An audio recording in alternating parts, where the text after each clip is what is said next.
വാർത്തകൾ തുടരുന്നു. Life mission കേസിൽ ED സമൻസ് അയച്ചുവെന്ന റിപ്പോർട്ടുകളോട് പ്രതികരിച്ച Lulu group chairman MA Yusuff Ali വ്യാജ ആരോപണങ്ങളിലും കുപ്രചാരണങ്ങളിലും ഭയപ്പെടുന്നവരല്ല ലുലു ഗ്രൂപ്പ് എന്ന് യൂസഫ് അലി പറഞ്ഞു.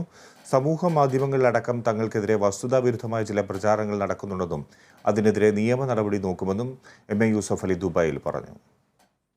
ലൈഫ് മിഷൻ കേസിൽ ഉയർന്ന റിപ്പോർട്ടുകൾ വ്യാജമാണെന്നും അവ തള്ളുകയാണെന്നും യൂസഫ് അലി പറഞ്ഞു. കേസിൽ ED സമൻസ് അയച്ചെന്ന റിപ്പോർട്ടുകൾ മാധ്യമപ്രവർത്തകർ ശ്രദ്ധയിൽപ്പെടുത്തിയപ്പോൾ യൂസഫ് അലി പ്രതികരിച്ചത് ഇങ്ങനെയായിരുന്നു.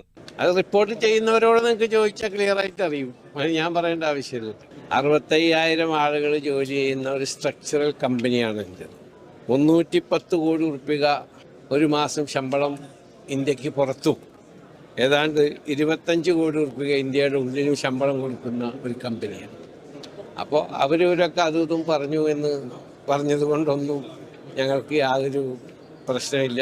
50 കൊല്ലമായിട്ട് ഗൾഫിലുള്ള ആളാണ്. ശക്തമായ ലീഗൽ ടീം ലുലു ഗ്രൂപ്പിനുണ്ടെന്നും കുപ്രചാരണങ്ങൾക്കെതിരെ മുതിർന്ന അഭിഭാഷകൻ നിയമത്തിന് വഴി നോക്കുന്നുണ്ടെന്നും അദ്ദേഹം പറഞ്ഞു. പാവപ്പെട്ടവരുടെ ക്ഷേമത്തിന് വേണ്ടി പ്രവർത്തിക്കുമ്പോൾ ഇത്തരം പ്രശ്നങ്ങൾ നേരിടേണ്ടി വരുമെന്നും അതിൽ നിന്ന് ഭയപ്പെട്ടോടുന്ന ആളല്ല താനെന്നും ഇനിയും പാവപ്പെട്ടവരുടെ കാര്യങ്ങളിൽ ഇടപെടുമെന്നും MA യൂസഫ് അലി വ്യക്തമാക്കി. പ്രശ്നങ്ങൾ ഉണ്ടാകുമ്പോൾ അത് നേരിടുമ്പോൾ ഭയപ്പെട്ട് ഓടുന്നവനല്ല യൂസഫ് അലി.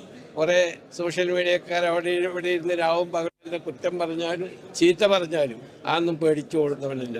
ഇനിയും പാവപ്പെട്ടവരുടെ കാര്യത്തിൽ, വീടില്ലാത്തവർക്ക് വീട് വെക്കുന്ന കാര്യത്തിൽ, അല്ലെങ്കിൽ അക്ഷരരും അവസരവും നിരാലംബരുമായി കഴിയുന്ന അമ്മമാരുടെ കാര്യം, അച്ഛന്മാരുടെ കാര്യം. ഇപ്പോൾ അടുത്ത ദിവസം തന്നെ ഞാൻ അച്ഛന്മാർക്ക് വേണ്ടി ഒരു ബിൽഡിങ് അതിൻ്റെ കംപ്ലീറ്റ് ഡിസൈൻ കഴിഞ്ഞു.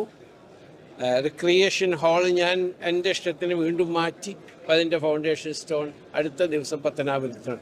അതിനൊന്നും ഞാൻ പിൻവാങ്ങുക. ഉത്തർപ്രദേശിലും ഹൈദരാബാദിലും ചെന്നൈയിലും അഹമ്മദാബാദിലുമായി ലുലു ഗ്രൂപ്പിന്റെ പുതിയ പദ്ധതികൾ വരുന്നുണ്ടെന്നും സന്നദ്ധ പ്രവർത്തനങ്ങളും ബിസിനസ്സുമായി ശക്തമായി മുന്നോട്ട് പോകുമെന്നും അദ്ദേഹം വ്യക്തമാക്കി. ഞങ്ങളുടെ പുതിയ പ്രൊജക്ട് ഉത്തർപ്രദേശിൽ 3 വരും. അതിൻ്റെ പണി നടന്നുകൊണ്ടിരിക്കുകയാണ്. അതുകൂടാണ്ട് ഗുജറാത്തിൽ ഇന്ത്യയിലെ ഏറ്റവും വലിയ ഷോപ്പിംഗ് മോൾ അഹമ്മദാബാദിലാണ്. Kerala vision news, middle east.